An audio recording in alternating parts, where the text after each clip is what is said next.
Doto.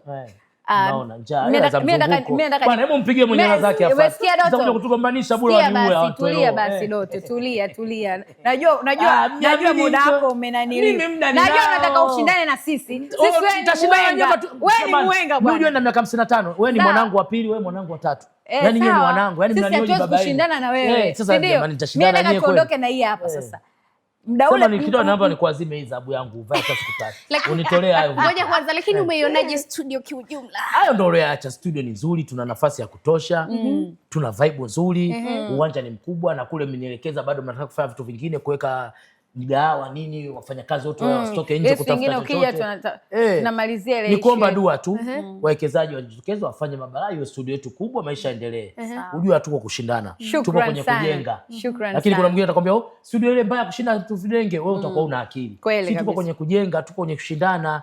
Kama unamwambia mwenye studio yake mbaya na anaokaa kijijini asemeje? Na unaokaa mjini. Kwa hapa tuko kwenye kutafuta. Sawa bwana? Kujenga jamii, sawa bwana? Dunia ituangalie. Na wewe si ndio influencer tena unatupigia pigia? Sasa wewe unafikiri kuja hapa ujio mdogo? Dunia lazima ikuangalieni. Doto. Mimi na umepanga? Samahani mbona kuuliza swali. Wewe umepanga? Mimi nimepanga. Na wewe unakaa kwenu umepanga? Kwangu. Jamani. Taratibu basi.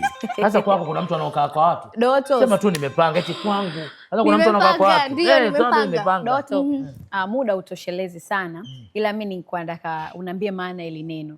Muda ule nilikuwa nimekuacha sana kwa sababu ulikuwa na vibe, nilikuwa nasubiri kwanza upoe. Hivi Doto, sasa hivi ukishasikia kibao cha mbuzi unaelewaje maana yake? Kibao cha mbuzi vipi yani? Yaani mtu akikwambia kibao cha mbuzi.